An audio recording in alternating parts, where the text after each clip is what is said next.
আমন্ত্রণ TVN24 news নেটওয়ার্কের নিয়মিত আয়োজন দি ভিউজ অনুষ্ঠানে আপনাদের সাথে আছি আমি ইহসান জুয়েল। এই অনুষ্ঠানে আমরা সাধারণত আমাদের দর্শক যারা আছেন অর্থাৎ নর্থ আমেরিকার বাংলাদেশি কমিউনিটির প্রতিদিনকার প্রয়োজনীয় যে তথ্যগুলো দরকার সেগুলো আপনাদের ঘরে পৌঁছে দেওয়ার চেষ্টা করি। শিক্ষা, চাকরি, স্বাস্থ্য, বাড়ি কেনা থেকে শুরু করে বিভিন্ন বিষয়ে কথা বলে থাকি আমরা। আজকে যে বিষয়টি নিয়ে কথা বলবো সেটি হলো যারা আমেরিকায় সরকারি চাকরি করতে চান। অনেকে আছেন তাদের মধ্যে সংশয়ে থাকেন সরকারি চাকরি তিনি করবেন নাকি করবেন না। এখন যে কাজটি করছেন সেটি করবেন। তিনি ব্যবসা করতে পারেন, তিনি গাড়ি চালাতে পারেন, তিনি অন্য কোনো প্রতিষ্ঠানে চাকরি করতে পারেন কিংবা বেসরকারি প্রতিষ্ঠানেরও চাকরিজীবী হতে পারেন। তিনি কি সরকারি চাকরিতে যাবেন কিনা এই প্রশ্নের উত্তরটি খুঁজবো আমরা আজকে আলোচনায়। তাই আলোচনার শিরোনাম ঠিক করেছি নিউ ইয়র্কে সরকারি চাকরি করবেন নাকি অন্য কোনো কাজে বেশি লাভ।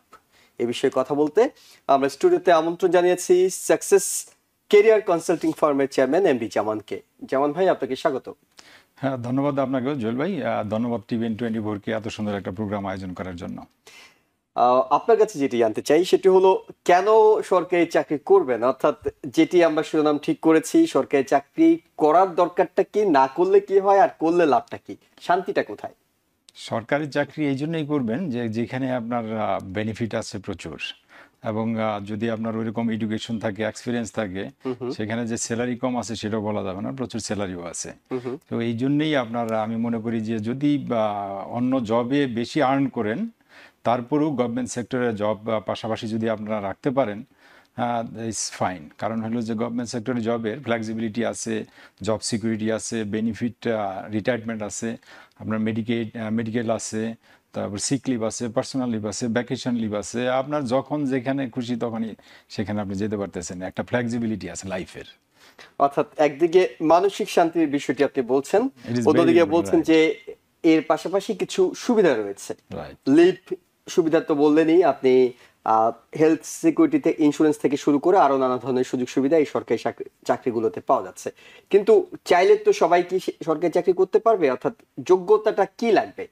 হ্যাঁ, সবাই করতে পারবে যদি আপনার মিনিমাম হাই স্কুল ডিপ্লোমা থাকে, তাহলে আপনি ট্রাই করতে পারবেন সরকারি চাকরিতে। সরকারি চাকরি এখানে একটা বিউটি অফ আমেরিকা এটাই যে এখানে আপনার সরকারি চাকরিতে ঢুকতে বয়স লাগে না, অ্যাকসেপ্ট আপনার ল এনফোর্সমেন্ট পজিশনগুলো ছাড়া। তাই ল এনফোর্সমেন্ট পজিশনগুলো ছাড়া যদি অন্যান্য জবগুলোর জন্য আপনি চেষ্টা করেন, সেই ক্ষেত্রে আপনার এইজটা ম্যাটার করতেছে না। আপনি যে কোনো এইজেই আপনি গভর্নমেন্ট সেক্টরে ইন হইতে পারেন। সাধারণত কারা ঢুকছেন? যারা বাংলাদেশে পড়াশোনা করে এসেছেন তারা, নাকি এখানে যারা পড়াশোনা করছেন তারা?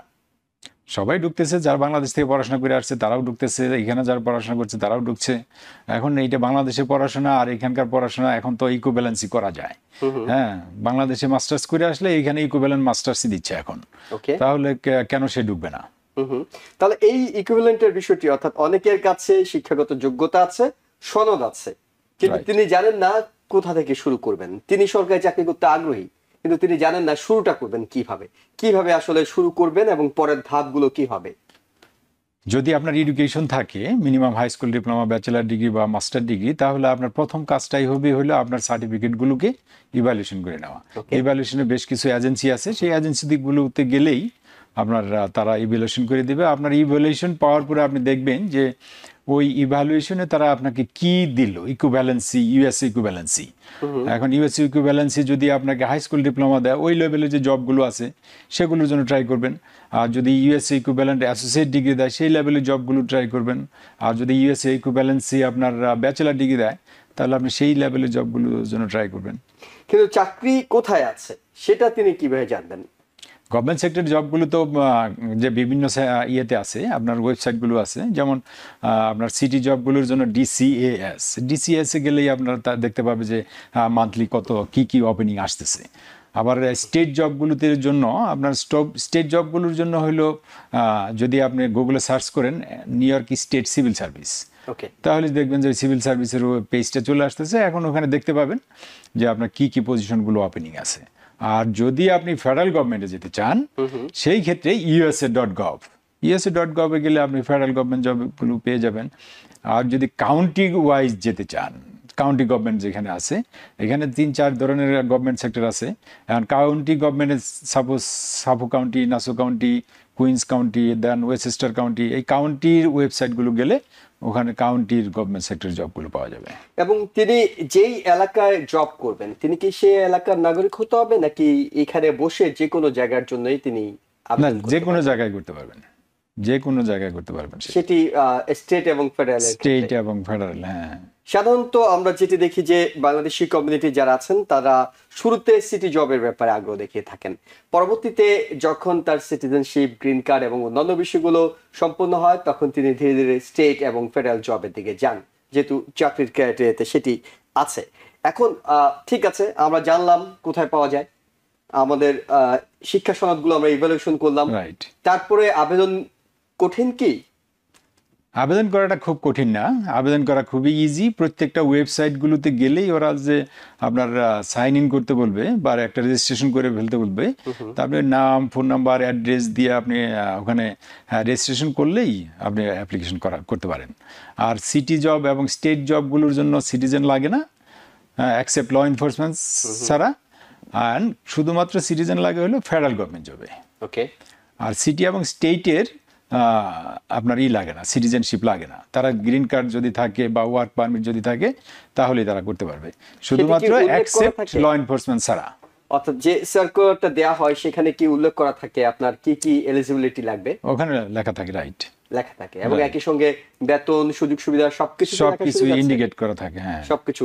তার মানে যে কেউ যখনই আপনি কোনো একটা চাকরির ব্যাপারে আগ্রহী হবেন, আপনি ওই ওয়েবসাইটে যাওয়ার পরেই আপনার কাছে পরিষ্কার হয়ে যাবে, একটা পরিষ্কার ধারণা পাবেন যে কি কি ফ্যাসিলিটিস আপনি পাচ্ছেন, আপনার স্যালারি কত হচ্ছে, আপনার শিক্ষাগত যোগ্যতা কি দরকার, আপনার লিগ্যাল স্ট্যাটাস কি দরকার, সবকিছু আপনার কাছে পরিষ্কার হয়ে যাচ্ছে। তারপর আপনি চিন্তা করবেন আপনি এটিতে আবেদন করবেন কিনা। আবেদন করার পর আমরা আবেদন প্রক্রিয়া আমরা আসলে ধাপে ধাপে দর্শকদেরকে ধারণা দিতে চাই যে কিভাবে তিনি কাজটি করবেন। আবেদন করার পর এই চাকরির পরীক্ষার জন্য তাকে কি ধরনের প্রস্তুতি নিতে হবে? আবেদন করার পরে এখন ওখানে যখন সে আবেদন করবে তো ওখানে কিছু ওপেনিং এর মধ্যে বলা থাকে তাকে কি কি স্টাডি করতে হবে।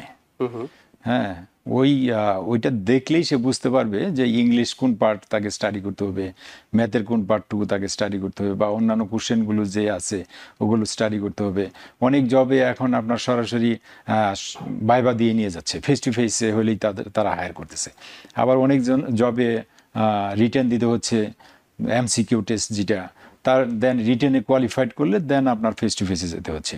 তো এখন আবেদন করাটা খুব সহজ, এবং আবেদন করার পরে যে প্রিপারেশনগুলো, এই প্রিপারেশনটা আসলে আমরা যেটা বাংলাদেশের reading comprehension, reading expression, rearranging, then আপনার গ্রামাটিক্যাল কারেকশন, বেসিক ম্যাথগুলো করে আসছি, এগুলোই আসলে এক্সামে থাকে। অর্থাৎ যেহেতু আপনার শিক্ষাগত যোগ্যতা চাওয়া হচ্ছে ইন্টারমিডিয়েট পাস, সেই হিসাবে এই লেভেলের একজন মানুষের আন্ডারস্ট্যান্ডিং এ যে বিষয়গুলো আসবে সেগুলোই হয়তো পরীক্ষা আসবে। এটা ডিপেন্ড অন এডুকেশন, আপনি কোন পজিশনে যাচ্ছেন। ওকে। যদি ইন্টারমিডিয়েট পাশে জবে যান সেটা তাহলে সেই লেভেলের কোশ্চেনগুলোই হবে, আর যদি অ্যাসোসিয়েট ডিগ্রি লেভেলে যান সেই লেভেলের কোশ্চেনগুলোই হবে। আর যদি ব্যাচেলার লেভেলের কোনো জবে আপনি অ্যাপ্লাই করেন বা পরীক্ষা দিতে চান সেই ক্ষেত্রে আপনার সেই লেভেলের কোশ্চেনগুলোর জন্য প্রিপেয়ার হতে হবে। এতক্ষণ পর্যন্ত যে তথ্যগুলো আমরা আপনার কাছ থেকে নিলাম, একজন সিটি জব, আপনি নিজেই সিটি জব করেন, স্টেট জব করেন, এবং সেই অভিজ্ঞতা থেকে আপনি দর্শকদেরকে বলেন। কিন্তু এখন আমরা যে অভিজ্ঞতা জানতে চাইবো আপনার কাছে সেটি একেবারে সাকসেস ক্যারিয়ার কনসাল্টিং ফার্মের চেয়ারম্যান হিসেবে, যার হাত ধরে প্রায় 1000-এর মতো বাংলাদেশি কমিউনিটির মানুষ এখন স্টেট, ফেডারেল এবং সিটিতে জব করছে। তার মানে আপনি পথ দেখাচ্ছেন তাদেরকে কিভাবে তারা এই চাকরিটা পেতে পারে। এখন আপনার অভিজ্ঞতা থেকে জানি, পরীক্ষাটা বাংলাদেশি কমিউনিটি যেহেতু 1000 পেয়েছে, তার মানে সম্ভব বাংলাদেশি কমিউনিটি আপনার আমার চারপাশের মানুষরাই তো পাচ্ছে, এটি সম্ভব। এই পরীক্ষার ধাপগুলোর জন্য অনেকে হয়তো পড়াশোনার মাঝখানে 10 বছর গ্যাপ, তিনি পড়াশোনা অনেক আগে করেছেন, এরপর কোনো না কোনো ভাবে ইমিগ্রেশনের মাধ্যমে তিনি আমেরিকায় শিফট করেছেন, এখানে এসে এখন তিনি ভাবছেন নতুন করে শুরু করবেন। তিনি একটা পড়াশোনা থেকে দূরে আছেন, এখন নতুন করে নিজেকে ঝালিয়ে নিতে হবে। তাকে আপনার প্রতিষ্ঠান কিংবা আপনারা কিভাবে সহযোগিতা করে থাকেন? এখন সাপোজ আপনার 10 বছর হলো আপনি পড়াশোনা থেকে একটু ব্রেক হয়ে গেছে, সেই ক্ষেত্রে এই জিনিসগুলো রিট্রিভ করার জন্য আপনার success career consulting farm every Saturday Sunday 5টা থেকে 8টা পর্যন্ত ক্লাস নেয়। সেই ক্লাসগুলোতে আপনার একটা রিজিউমি কেমন হবে, একটা প্রফেশনাল রিজিউমি কেমন হবে, একটা কভার লেটার কেমন হবে, আপনার একটা পরীক্ষা আসছে সামনে, আপনার পরীক্ষাতে কি কি টপিকস আসতে পারে, কি কি এই এক্সামগুলোতে আপনার কি কি পড়তে হবে, সেগুলো আপনার টিচ করা হচ্ছে। ইংলিশ, ম্যাথ, এগুলো টিচ করা হচ্ছে। সো আপনি যদি ওইখানে রেগুলার 3 মাস বা 6 মান্থ ক্লাস করেন, দেন দেখবেন যে আপনি অটোমেটিক্যালি রেডি হয়ে যাচ্ছেন যে কোনো এক্সামের জন্য। অর্থাৎ 3 থেকে 6 মাসের পরীক্ষাতে 3 থেকে তিনি 6 হয়তো month পরীক্ষার জন্য প্রস্তুতি ready নিচ্ছেন। আমরা হয়ে আসবো পরের ধাপগুলোতে, কিন্তু আমরা জানি যে এই পরীক্ষার পাশাপাশি শুধুমাত্র আপনি রিটেন পরীক্ষার কথা বলছেন, ইন্টারভিউ, ভাইভা, সেটা অনেকের মধ্যে এক ধরনের জড়তা কাজ করে, ভাষাগত সমস্যা আছে, বাংলাদেশ থেকে তিনি এসেছেন কিংবা এখানে অল্প কিছুদিন ধরে আছেন, তারা তো ওই ইন্টারভিউ ফেস করতে গিয়ে নানা ধরনের সমস্যা মনে করেন। সেই ইন্টারভিউ ফেস কিভাবে আসলে তাকে আপনারা উপযুক্ত করে তোলেন? আচ্ছা, ফেস টু ফেস, সুন্দর একটা কোশ্চেন করছেন। ফেস টু ফেসের ব্যাপারটা, যে রিটেনে যখন আপনি পাস করলেন, তারপরে আপনাকে যেতে হবে ফেস টু ফেসে। অ্যান্ড ফেস টু ফেস ইন্টারভিউগুলোতে এইটার জন্য আমাদের success career consulting farm every month আপনার একটা সেশন থাকে, face to face session. Face to face সেশনে আমি ইন্টারভিউ নেই, এবং যারা জব পেয়েছে তারা থাকে, তারা ইন্টারভিউ নেয়। তাদের এক্সপিরিয়েন্সের আলোকে, আমার এক্সপিরিয়েন্সের আলোকে কী ধরনের কোশ্চেন হতে পারে, তারা কি কি কোশ্চেন প্র্যাকটিস করবে ফেস টু ফেসে যাওয়ার পরে, কিভাবে তারা কোশ্চেনগুলোকে উপস্থাপন করবে, এগুলো আসলে প্র্যাকটিস করানো হয় ক্লাসে। আচ্ছা, মানে ওয়ান টু ওয়ান যারা practice আপনাদের করানো সেখানে হয়। স্টুডেন্ট হিসেবে আছেন তাদেরকে ওই প্র্যাকটিসটা করিয়ে নেওয়া হয়, রাইট। এবং তাদের মধ্যে যদি কোনো জড়তা থাকে কিংবা অন্যান্য বিষয়গুলো থাকে, সেটি এটা কাটানোর দেখা ক্ষেত্রে কি যাচ্ছে যে করেন? 2-3টা সেশন অ্যাটেন্ড করলেই তার জড়তাটা কেটে যায়। সেক্ষেত্রে একটা প্রশ্ন চলে আসে, যিনি রিটেন পরীক্ষা পাশ করেছেন তিনি যাচ্ছেন ফেস টু ফেস ইন্টারভিউতে, তার মানে নিঃসন্দেহে তিনি মেধাবী, তিনি পাশ right, করেছেন। right. কিন্তু এই জায়গাটাতে এসে তাকে কি অনেক ভালো ইংরেজি জানতে হবে, নাকি তাকে বেসিক বিষয়টা কমিউনিকেশনের জায়গাটা থাকলেই চলবে? কারণ অনেকে মনে করেন আমি তো ভালো ইংরেজি জানি না। না, এখানে আসলে এদের এটা হলো যে ওরা ফ্লুয়েন্সি চাচ্ছে না, যে তাদের মতো যে আপনাকে ইংলিশটা বলতে হবে সেটা চাচ্ছে না। তারা যে কোশ্চেনগুলো আপনাকে করতেছে, আপনি সেটা বুঝতে পারলেন কিনা এবং ওইভাবে আপনি আনসার করতে পারলেন কিনা, এই জিনিসটাই আসলে। ওরা কিন্তু ওদের মতো যে ফ্লুয়েন্সি আপনাকে হতে হবে, ফ্লুয়েন্সি ইংলিশ বলতে হবে, সেটা তাদের দরকার নাই। তারা শুধুমাত্র এটা চাচ্ছে যে আপনি সে কি বললো আপনি সেটা বুঝলেন কিনা, এবং ওই প্রেক্ষিতে আপনি টু দ্য পয়েন্টে আনসারটা করতে পারলেন কিনা, এইটুকু হইলেই এনাফ। আপনি আমাদেরকে একটি ধারণা দিয়েছেন যে আপনার প্রতিষ্ঠান কিংবা যারা প্রস্তুতি নিচ্ছে তারা 3 থেকে 6 মাসের প্রস্তুতিতে পরীক্ষায় অ্যাটেন্ড করার যোগ্যতা অর্জন করে। Right. কিন্তু পরীক্ষায় অ্যাটেন্ড করার পরে তিনি চাকরি পাওয়া অর্থাৎ চাকরির অফার লেটারটা হাতে পাওয়া পর্যন্ত মাঝখানের যে সময়টা, এটা আসলে কি ধরনের হয়ে থাকে? এইটাও সে কন্টিনিউ থাকবে, ক্লাসে কন্টিনিউ থাকবে আনটিল সে আপনার 3-4টে এক্সাম পাস না করা পর্যন্ত। যখন সে পাস করে যাবে, হ্যাঁ, তখন কন্টিনিউ সে কিপ অ্যান্ড টাচে থাকবে। কিপ অ্যান্ড টাচে থাকবে, তার কোন জায়গা থেকে ইন্টারভিউ আসতেছে, কি কি ধরনের কোশ্চেন তাকে পড়তে হবে, আবারও সে রিভিউ করবে, রিভিউ করার অপশন আছে। কিন্তু একজন মানুষ রিটেন পরীক্ষা পাশ করার পরে, ভাইভাতে পাশ করার পরে কিংবা রিটেন পরীক্ষা যদি আমরা শুরুর ধাপটাই ধরি, তারপর তার অফার লেটার পেতে সিটি থেকে কিংবা স্টেট কিংবা ফেডারেল থেকে কতদিন সময় লাগতে পারে? ফেস টু ফেস হয়ে গেলে সময় লাগে না। আপনার রিটেনে হয়তো একটু রিটেন হওয়ার পরে 2 মাস 3 মাস 4 মাস পরে তারা ফেস টু ফেসের জন্য কল করা শুরু করে, বা 5 মাস। কিন্তু আপনার ফেস টু ফেস হয়ে গেলে, ফেস টু ফেস যদি ভালো করেন, হয়তো দেখা যাচ্ছে আপনাকে সেদিনই কংগ্রেচুলেশন বলে দিল, অথবা পরের দিনই আপনাকে ইমেল দিয়ে, বা 1 সপ্তাহের মধ্যেই আপনাকে ইমেল দিয়ে জানাই দিল যে কংগ্রেচুলেশন। ওকে, এমনটা আমরা শুনেছি যে আপনি হয়তো পরীক্ষা দিয়ে রেখেছেন, তারা পরীক্ষা নিয়ে রেখেছে, কিন্তু এই মুহূর্তে হয়তো তাদের ওইভাবে হায়ারিংটা নেই, অর্থাৎ পজিশন নেই।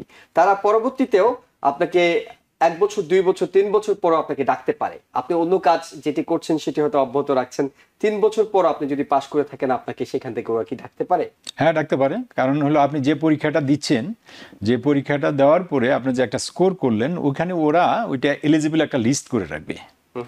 ওই লিস্ট থেকে আপনার 1 বাই 1 তারা ডাকতে থাকবে। আর যদি ভালো স্কোর করেন সেই ক্ষেত্রে আপনার চান্সটা আগে আসবে, ডিপেন্ড অন স্কোর। দেন কেউ যদি 90 পায় তাকে আগে ডাকবে, 95 পেলে আগে ডাকবে, দেন 85, দেন 80, এইভাবে পর্যায়ক্রমে তারা ডাকতে থাকবে। এখন এই এলিজিবল লিস্টটা কতদিন থাকবে এটি হলো দেখার বিষয়। কিছু কিছু জবে 2 ইয়ার্স থাকে, কিছু কিছু জবে 3 ইয়ার্স এলিজিবল লিস্ট থাকে, কিছু কিছু জবে মোর দেন দ্যাট থাকে। অনেকেই ভাবেন যে আমি হয়তো যে চাকরিটি খুঁজছি কিন্তু তিনি হয়তো র্যান্ডমলি পরীক্ষা দিচ্ছেন, তার প্রথম যে কোনো একটি চাকরিতে যখন অফার লেটার আসলো তিনি সেটা জয়েন করলেন, কিন্তু তিনি সেটি উপভোগ করছেন না, এই কাজটি সুযোগ সুবিধা কিংবা অন্য কিছু, তিনি আরো বেটার কিছু চান। তিনি যদি বেটার কিছু চান তাহলে তিনি কি পরবর্তীতে আবার পরীক্ষা দিয়ে সেটি চেঞ্জ করতে পারবেন? হ্যাঁ, অবশ্যই পারবেন। সে যদি সাপোজ মানুষের স্বপ্নের তো শেষ নেই, আমি একটা জবে ঢুকছি, আমি আরো বেটার কিছু চাই, চাইতেই পারে, এটাই তো স্বাভাবিক, তাই না? তা এখন সে যখন একটা জবে ঢুকছে তাকে অবশ্যই সে ভালো করে জবটাতে ইন হয়েছে। এখন তার যদি আরো ড্রিম থাকে যে আমি আরো ভালো কিছু করতে চাই, সে আরো ভালো কিছু করতে পারবে, আরো উপরে উঠতে পারবে। অর্থাৎ একটি চাকরিতে থেকেই আপনি অন্য চাকরিগুলোতে পরীক্ষা দিতে পারছেন ইজিলি। একটা ধারণা নেওয়ার জন্য, যেটি দর্শকরা হয়তো জানতে চাইবে, প্রশ্ন আসতে পারে যে এত সুযোগ সুবিধার কথা বলছেন, স্যালারিটা আসলে কত? কারণ সবাই যে কোনো চাকরির ক্ষেত্রে শুরুতে জানতে চায় স্যালারিটা কত। আমি জানি যে এক একটা পজিশনে হয়তো এক এক ধরনের স্যালারি সিটি কিংবা ফেডারেল স্টেট নির্ধারণ করে থাকে। অন এভারেজ আমরা যদি একটা সীমা করি যে এত থেকে এতর মধ্যে হয়ে থাকে শুরুতে, এবং পরবর্তীতে সেটি কি পরিমাণ বাড়ে? এখন এইটা ডিপেন্ড করবে আপনার কোন পজিশনে যাচ্ছেন। আপনি যদি হাই স্কুল ডিপ্লোমার পজিশনে যান, সেই ক্ষেত্রে আপনার ওদের স্টার্টিং স্যালারি 45,000, হ্যাঁ, 45 থেকে 50। আর যদি অ্যাসোসিয়েটে যান 50 to 55। আর যদি ব্যাচেলারে যান ইন অ্যাভারেজ, অ্যান্ড ব্যাচেলারে যদি যান 55 to 65, 70, 75। ডিপেন্ড করবে আপনি কোন পজিশনে যাচ্ছেন। এগুলো হলো রেগুলার আর কি, রেগুলার যেটা। কিন্তু আরো তো আপনার যদি ওইখানে কিছু আছে যে ব্যাচেলার ডিগ্রি চাচ্ছে প্লাস পাশাপাশি আপনার 4-5 ইয়ার্স এক্সপিরিয়েন্স আছে, সেই ক্ষেত্রে এই পজিশনগুলোর কিন্তু স্যালারি আরো হাই। ওকে, হ্যাঁ। তাহলে শুরুতে যারা যোগ দিচ্ছে তাদের কি এক্সপিরিয়েন্স থাকা দরকার আছে? না, এগুলো এন্ট্রি লেভেল পজিশনগুলোতে এক্সপিরিয়েন্স থাকার দরকার নাই। তারা এন্ট্রি রিটেনে এবং ফেস টু ফেসে কোয়ালিফাইড করলে তারা জব পেয়ে যাবে। কিন্তু এই 3-4 বছর চাকরি করার পরে কি তার স্যালারি বাড়ে নাকি? না, প্রতি বছর স্যালারি তো প্রতি বছরই বাড়ে। স্যালারি আপনার প্রতি বছরই বাড়ে। বাংলাদেশে যেটা ইনক্রিমেন্ট বলতো, এখানে ওইটা ইনক্রিমেন্ট বলে না, ওইটা গ্রেড অনুযায়ী একটা আপনার পার্সেন্টেজ এভরি ইয়ারে বাড়ে। প্লাস এখানে তো প্রত্যেকটা ডিপার্টমেন্টের আলাদা আলাদা ইন্ডিভিজুয়ালি আপনার বিগ ইউনিয়ন আছে। ইউনিয়নের সাথে গভর্নমেন্টের এভরি ইয়ার কন্ট্রাক্ট হয়, 3% এভরি ইয়ার, 2%, 4% এরকম বাড়ে। কিন্তু আপনাকে যদি অপশন দেওয়া হয়, একটা বেসরকারি চাকরি আপনি করছেন, সেখানে আপনার ভালো একটা হয়তো স্যালারি স্ট্রাকচারটা ভালো, আর একটু কমে গিয়ে, যেহেতু আমরা যে স্যালারি স্ট্রাকচার আপনি বলছিলেন সিটি জবে, সেটি হয়তো অনেক বেসরকারি চাকরির থেকে কিছুটা কম, যদি বলা হয় এই বেশি স্যালারি ছেড়ে কম স্যালারিতে কেন আসবে, আপনি কি উত্তর দেবেন? এখানে আমি এটাই উত্তর দিব যে এখানে তো আপনার এই গভর্নমেন্ট সেক্টরের জবগুলোর প্রতি বছর বেতন বাড়তেছে। প্রতি বছর আপনি যে স্যালারিতে জয়েন করলেন, সাপোজ আপনি 50-তে জয়েন করছেন, প্রতি বছর দেখা যাচ্ছে আপনার 3,000, 4,000, 5,000 ইনক্রিমেন্ট বেড়ে যাচ্ছে বেতন। নাম্বার 1। নাম্বার 2 হলো আপনার জবের একটা সিকিউরিটি, ভালো স্ট্রং একটা সিকিউরিটি আছে, এবং এখানে ফ্লেক্সিবিলিটি আছে। ওই রকম হেডেক নাই যে প্রাইভেট সেক্টরে যে হেডেকগুলো থাকে, যে অনেক সময় দেখা যাচ্ছে যে তার অফিস শেষ, তারপরে তাকে ফোন রিসিভ করতে হচ্ছে বা কাজ করতে হচ্ছে, বা স্যাটারডে সানডে তার অফ থাকার কথা, কিন্তু স্যাটারডে সানডে তাকে কাজ করতে হচ্ছে।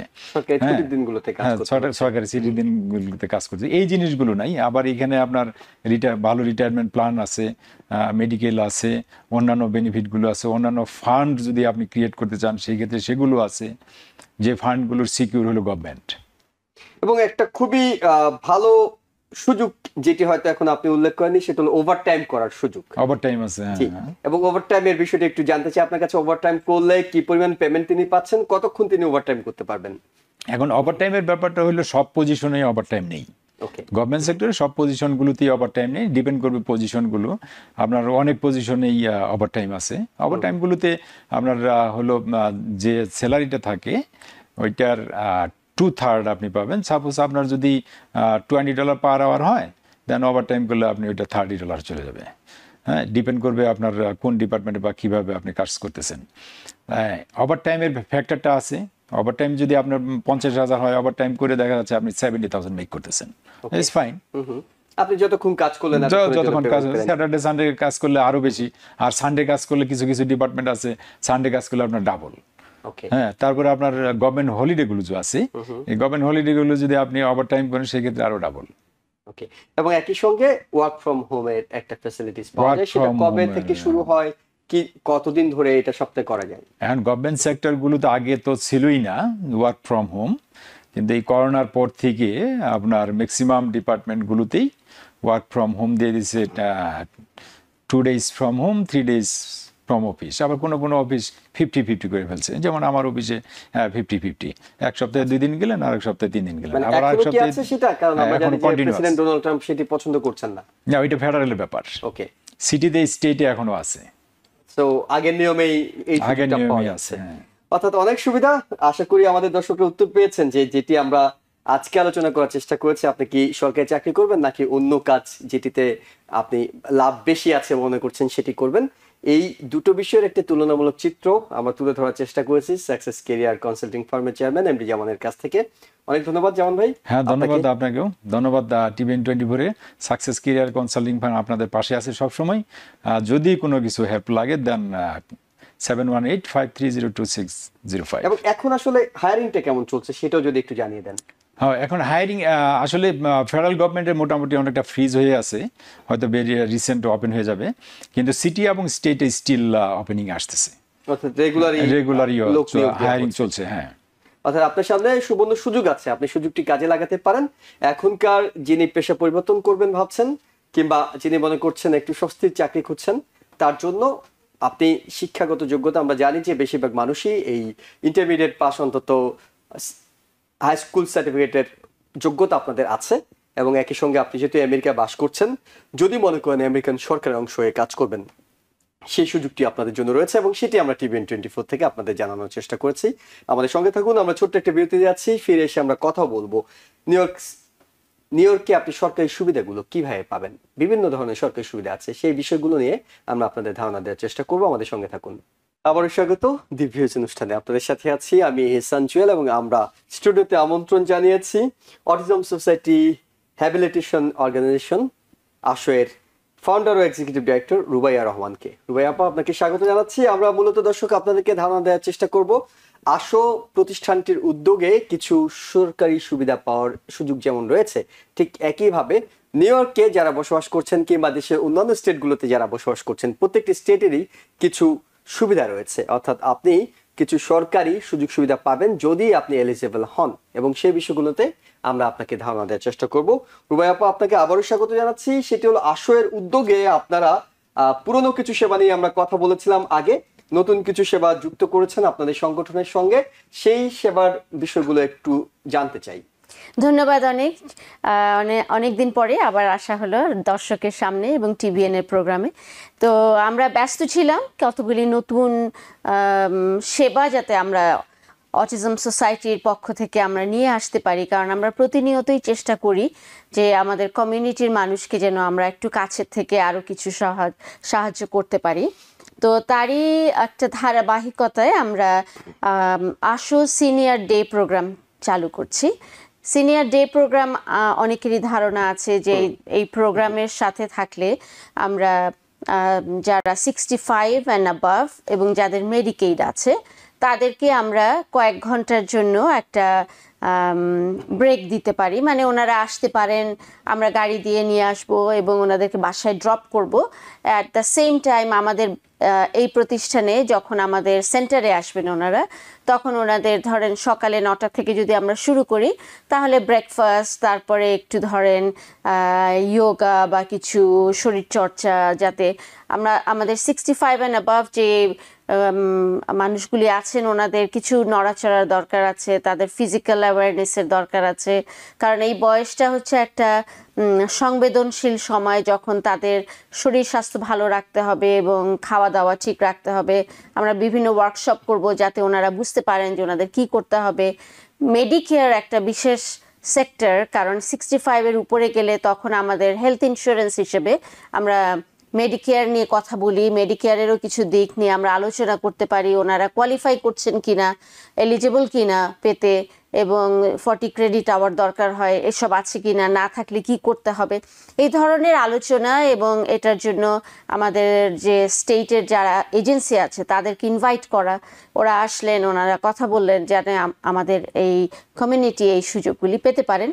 তো এইভাবে আমরা সাজিয়েছি আমাদের অ্যাডাল্ট ডে কেয়ার সেন্টারটা, এবং 2টা পর্যন্ত ওনারা থাকবেন। আমরা আবার হালাল ফুড সার্ভ করব অ্যাজ লাঞ্চ টাঞ্চ খাওয়ার পরে, তারপরে হয়তো যদি ওয়েদার ভালো থাকে আমরা ওনাদেরকে বাইরে বেড়াতে নিয়ে যেতে পারি, এবং তারপরে সবশেষে ওনাদেরকে বাসায় পৌঁছে দেওয়া হবে।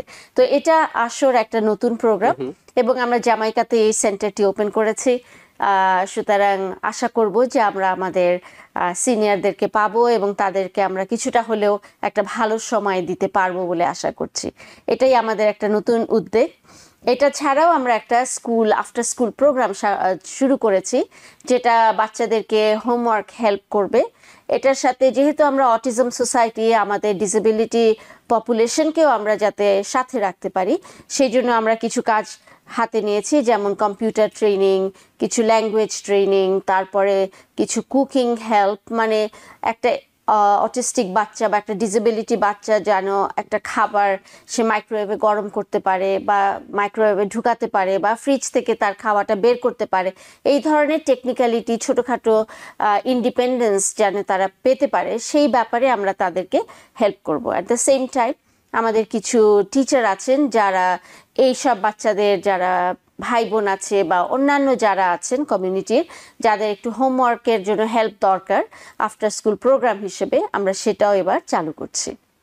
আমরা একটু একটু করে পরিষ্কার হয়ে আপনার কাছে শুরুতে যদি আমরা সিনিয়র অ্যাডাল্ট ডে কেয়ার, যেটিকে আমরা অনেকে সোশ্যাল অ্যাডাল্ট ডে কেয়ারও বলে থাকি, সেই ফ্যাসিলিটিসটা আপনারা ওপেন করেছেন। এটি পেতে হলে, অর্থাৎ আমরা তো জানি যিনি ডে কেয়ার পেয়ে থাকেন তিনি সাধারণত যে এজেন্সি থেকে ডে কেয়ারটা নিয়ে থাকেন, কোনো না কোনো একটা এজেন্সি থেকে তিনি ডে কেয়ারটা কানেক্ট করছেন। এখন তো পিপিএলও আছে এবং অন্যান্য বিষয়গুলো আছে। তো সেই জায়গায় সাধারণত তাদের যদি কোনো সোশ্যাল অ্যাডাল্ট ডে কেয়ার থাকে, তিনি সেটির সঙ্গেই নিজেকে একত্রিত করে নেন। সেক্ষেত্রে আসরতে আসার জন্য আপনাদের তো নিশ্চয়ই কোনো ডে কেয়ার এজেন্সি নেই, আপনাদের শুধুমাত্র একদিনের জন্য সোশ্যাল অ্যাডাল্ট ডে কেয়ার আছে। না, ব্যাপারটা ঠিক সেরকম না। আমরা আরেকটা অ্যাডাল্ট ডে কেয়ারের সাথে আসলে পার্টনারশিপ করেছি। হ্যাঁ, এটা হচ্ছে নিউ ইয়র্ক সিনিয়র সেন্টার। ওকে, তাদের সাথে আমাদের একটা পার্টনারশিপ হয়েছে, এবং তারা বলেছে যে তাদের সেন্টারটা আমাদের কমিউনিটির জন্য তারা দিবে, মানে আমরা ম্যানেজমেন্টে থাকবো।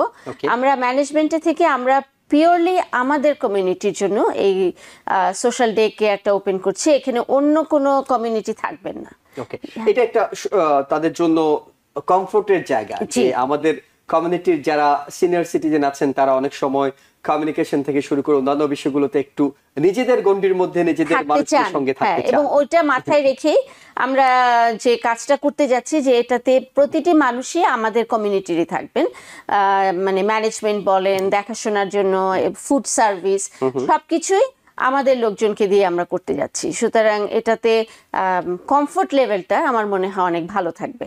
ওকে, এটা একটা পয়েন্ট। কিন্তু তিনি যদি আপনাদের কেউ একজন যদি আপনাদের এখানে মেম্বার হতে চান, শুরুতে বলেছেন তার মেডিকেট লাগবে, এই ছাড়া কিভাবে তিনি মেম্বার হবেন? তিনি কিভাবে আপনাদের এই দিনভর যে আপনারা তার জন্য যে সার্ভিসগুলো রাখছেন সেগুলো পেতে পারেন? এটা প্রথমত মেডিকেট থাকা দরকার।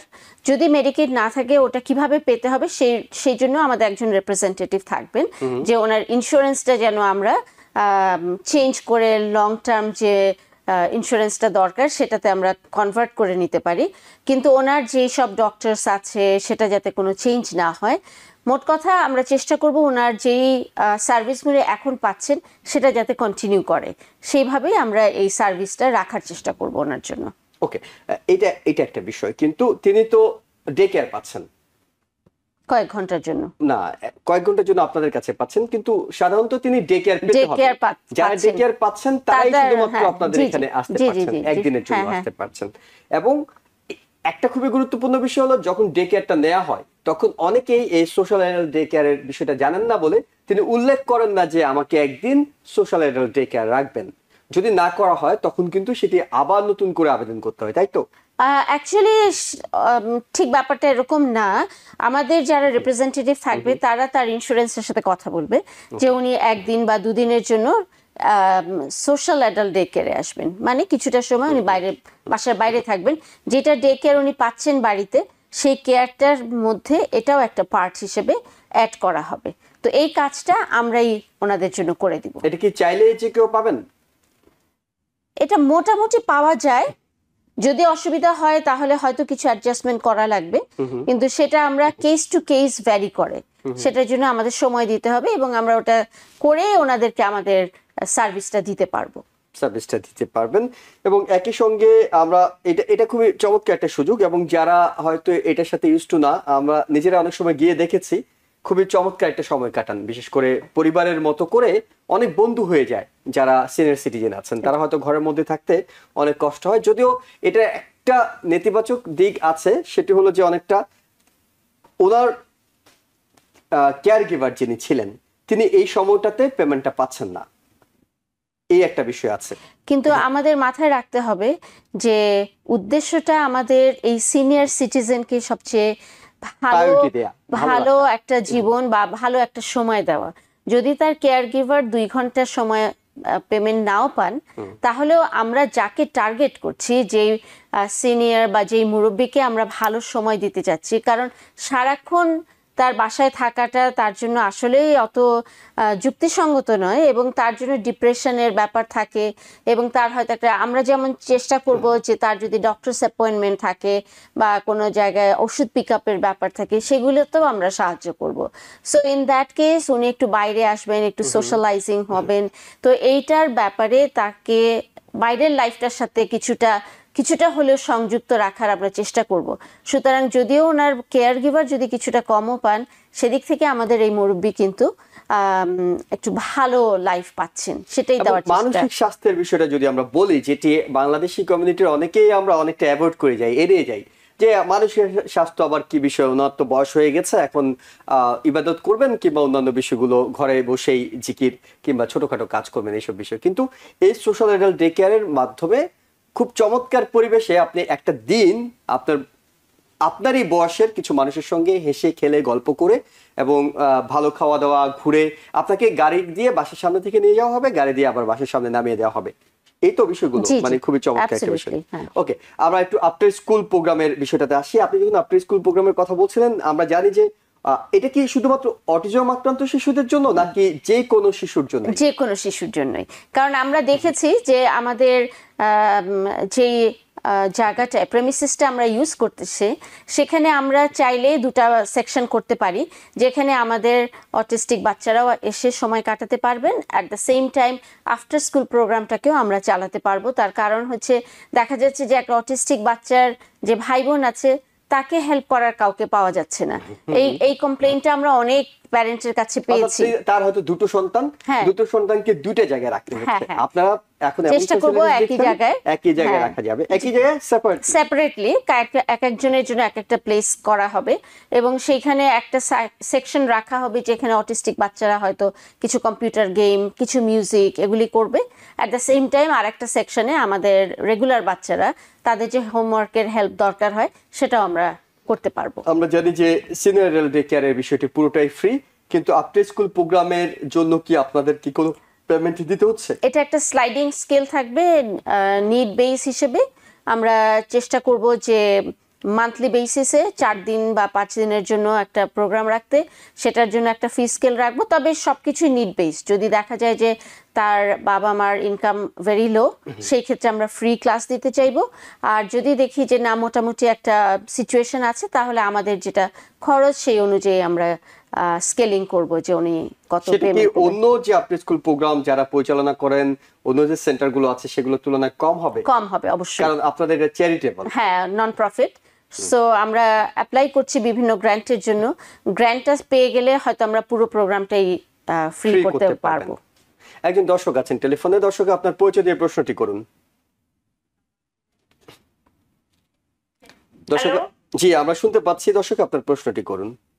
আচ্ছা, আমাদের প্রশ্ন হচ্ছে, ধরেন হোম কেয়ারে কোনো এল্ডারলি পারসন, উনি 42 ঘন্টা পায় সপ্তাহে, এখন উনি যদি ডে কেয়ারে যায়, যে আপনাদের যে এই অনুযায়ী যে গাড়ি নিয়ে গেল, নিয়ে নামা দিল, তো এইটা কি 42 ঘন্টার উপরে নাকি এটা কেটে নেবেন আপনারা 42 ঘন্টা এখান থেকে? জি, আমাদের কাছে পরিষ্কার, আমরা জানি, তারপর আপনার উত্তরটা আপনি দিন। জি জি, ধন্যবাদ আপনার প্রশ্নের জন্য। ওনার যেটা অ্যালোকেটেড টাইম আছে, ওটার ভিতর থেকেই এই ডে কেয়ার, যে সোশ্যাল ডে কেয়ারে আসবেন, ওই সময়টা নেওয়া হবে। কত ঘন্টা কেটে নেওয়া হবে? আপনাদের সোশ্যাল এল্ডারলি কেয়ারে? যদি উনি 3 ঘন্টার জন্য আসেন তাহলে 3 ঘন্টাই বাদ যাবে।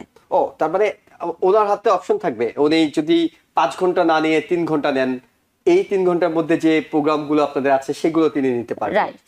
অর্থাৎ আপনার যে এল্ডারলি পারসন বাসায় আছেন তিনি যদি 40 ঘন্টা পেয়ে থাকেন, 42 ঘন্টা পেয়ে থাকেন, সেখান থেকে 3 ঘন্টা কেটে নেওয়া হবে। 3 ঘন্টা আপনারা পাচ্ছেন না, কিন্তু তিনি হয়তো এই 3 ঘন্টা আপনাদের সাথে থেকে যে এক ধরনের সবসময় একই রকম অবস্থায় থাকা, আমরা কাউকে ছোট করছি না, সেই জায়গা থেকে কিছুটা হলেও মানসিকভাবে বেটার থাকবেন। কারণ তার বয়সী অনেক মানুষ পাবেন যাদের সঙ্গে তিনি হয়তো এমন কিছু গল্প করবেন যে গল্পটি হয়তো আপনার সঙ্গে করতে পারছেন না। হয়তো আমরা বলছি না যে সবসময়, হ্যাঁ, কারণ দেখা যায় যে আমরাও যারা বাসায় মানে বাইরে কাজ করি, বাসায় থাকি, মানে গৃহবধূ যারা আছেন তারাও কিন্তু কিছুটা সময়ের জন্য বাইরে যেতে চান। তো সেরকম আমাদের যারা মুরব্বী আছেন তারাও যেমন বাসায় থাকতে চান, কারণ শরীরটা তো ওনাদের অত ভালো থাকে না, ফিটনেসের একটা ব্যাপার আছে, কিন্তু ওনারাও একটা সময় বাইরে যেতে চান এবং বাইরের একটা মানুষের সাথে কথা বলতে চান। এটা তাদের মেন্টাল হেলথের জন্য অনেক ভালো, সবার জন্যই ভালো, সবারই একটা স্পেস দরকার। ওকে, আমাদের কাছে অনেকটুকু পরিষ্কার, আমাদের হাতে সময় আর বেশি নেই। জাস্ট আপনাদের আগের যে প্রোগ্রামগুলো, আগের যেগুলো আছে, অলরেডি আছে, এগুলো তো নতুন দুটো প্রোগ্রাম নিয়ে আমরা কথা বললাম, সেগুলো জাস্ট নামগুলো শোনার মতো সময় হয়তো আমরা পাবো, সেগুলো যদি একটু দর্শক। জি জি, অবশ্যই। আমরা একটা বেনিফিট সেন্টার হিসেবে কাজ করি, যেই বেনিফিট সেন্টারের আন্ডারে আমরা স্ন্যাপের অ্যাপ্লিকেশন, মেডিকেয়ারের অ্যাপ্লিকেশন, তারপর বিভিন্ন ধরনের লাইক কন এডিসন বা ইলেকট্রিসিটির যে ন্যাশনাল গ্রিড, এইগুলার বিল যেগুলি একটু কমিয়ে আনার জন্য যে অ্যাপ্লিকেশন করা হয়, এই অ্যাপ্লিকেশনগুলিতে আমরা সবসময় সাহায্য করে থাকি। ভেন্ডার লাইসেন্স করার জন্য যে কোর্সগুলি নিতে হয় সেই ব্যাপারে আমরা অ্যাপ্লিকেশন করে দিই। তারপরে ইমিগ্রেশন হেল্প, যেটা আর কি অ্যাপ্লিকেশন করা ওয়ার্ক পারমিটের জন্য বা I-130 মানে ফ্যামিলি পিটিশন, এই ধরনের সব কিছু কাজই আমরা হেল্প করতে পারি। অনেক ধন্যবাদ। নিঃসন্দেহে অনেক ভালো কাজ আপনারা করছেন এবং নতুন নতুন প্রোগ্রাম নিয়ে আশা করছি আমাদের এই TVN24 এর অনুষ্ঠানে আসবেন এবং দর্শক আপনাদেরকে আমরা ভালো ভালো সুযোগ কোথায় পাবেন এবং সেই সুযোগগুলো কিভাবে আপনাদের জীবনে কাজে লাগাবেন সেই তথ্যগুলো দিয়ে সহায়তা করতে পারবো। আজকে এই পর্যন্তই থাকলো। আগামী দিন আবার ওই সময়টাতে নতুন কোনো তথ্য নিয়ে দ্য ভিউজ অনুষ্ঠান দেখার আমন্ত্রণ জানিয়ে শেষ করছি। ভালো থাকবেন। TVN24 টেলিভিশন দেখতে আজই কল করুন 7187776556। লগ ইন করুন www.totalcablebd.com। নিউ ইয়র্ক থেকে সম্প্রচারিত TVN24 টেলিভিশন বিশ্বজুড়ে বাঙালির কণ্ঠস্বর।